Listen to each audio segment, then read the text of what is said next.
આપનું નામ? મારું નામ કેડી રઘુવંશી વિવાદ શક્તિ સંઘના ગુજરાત પ્રદેશ અધ્યક્ષ. જે રઘુવંશી સમાજ શિબિર એકઠા થયા છે, શું છે કારણ અને એના થોડી વાર પહેલા અમને જે સમાચાર મળ્યા તે મુજબ સાધુ વાસવાની રોડ પર રહેતા અમારા રઘુવંશી સમાજના એક પરિવાર કે જેમાં 3 સભ્યો એકી સાથે સામૂહિક આત્મહત્યા કરવાનું જે પગલું લીધું છે તેના કારણે તેનું અત્યારે મોત નીપજ્યું છે. તે માટે આજે રાજકોટ સિવિલ હોસ્પિટલ ખાતે મોટી સંખ્યામાં યુવાનો એકત્રિત થયા છે. ખાસ કરીને આ જે ઘટના બની છે તેને લઈને તમારી શું? અમારી માંગણી પોલીસ પ્રશાસન પાસે સીધી એવી છે કે આમાં જે કોઈ શંકાસ્પદ વ્યક્તિઓ છે કે જેના કારણે આ પગલું ભરવા માટે પરિવાર મજબૂર થયો હોય તેને તાત્કાલિક ધોરણે ધરપકડ કરવામાં આવે અને યોગ્ય કાનૂની કડક કાર્યવાહી કરવામાં આવે. માંગ સ્વીકારવામાં નહીં આવે? અમારી પ્રથમ માંગણી છે જો લોકલ પોલીસ સ્ટેશન જો આ બાબતની કાર્યવાહી કરી શકતી નથી તો અમારી પ્રથમ માંગણી કે ક્રાઇમ બ્રાન્ચ અને આ કેસ સોંપવામાં આવે અને તેમ છતાંય જો અમારી જે માંગણીઓ છે એ સંતોષવામાં નહીં આવે તો અમે ગાંધી ચિંધ્યા માર્ગે આંદોલન પણ કરશું.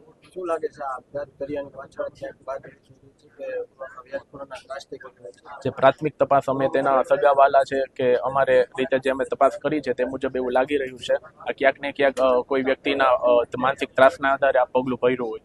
પરિવાર સાથે તમારે વાતચીત? તેના પરિવારમાં હાલ જોઈએ તો હવે 3 જણા રહેતા હતા. ત્યારબાદ એમના જે નજીકના જે સગા સંબંધી છે તેમને અમને રૂબરૂ મળેલ છે પણ અત્યારે જે આઘાતની જે શોકની લાગણીમાં છે એટલે આથી અમે વધુ જાણકારી પ્રાપ્ત કરી શક્યા નથી. આપનું નામ? મારું નામ કુલદીપ રઘુવંશી છે. રઘુવંશી વિવાદ શક્તિ સંઘમાં ગુજરાત પ્રભારી તરીકે ફરજ નિભાવું છું. શું કહેશો આજે સમગ્ર રઘુવંશી સમાજ એકઠા થયા છે? સમગ્ર રઘુવંશી સમાજ આજે એટલા માટે એકઠો થયો છે કે અમારા જાણમાં હમણાં એક ન્યૂઝ આવ્યા છે કે રઘુવંશી પરિવારના અમારા સમાજના ખખર પરિવારના સાધુ વાસવાણી રોડ પર રહેતા એક કુટુંબે સામૂહિક રીતે આત્મહત્યા કરી લીધેલ છે અને હોસ્પિટલે પહોંચતા પહેલા જ એમના મૃત્યુ થયા છે. કારણ શું લાગે છે?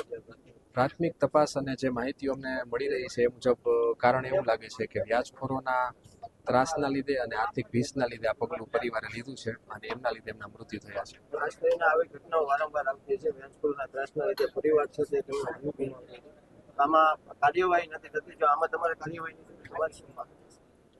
આપણે જોયું ઘણા આવા કેસીસ આપણે જોયા છે કે જેમાં લોકો સુસાઇડ કરે છે, વ્યાજખોરોના ત્રાસના લીધે સુસાઇડ કરે છે અને એમાં સુસાઇડ કરતા પહેલા પણ એ લોકો પોલીસના શરણે જાય છે પણ છતાં એમને સુરક્ષા નથી મળતી હોતી અને મૃત્યુ થયાના પછી પણ યોગ્ય કાર્યવાહી એવી રીતે નથી થતી કે કોઈ દાખલો બેસાડવામાં આવે.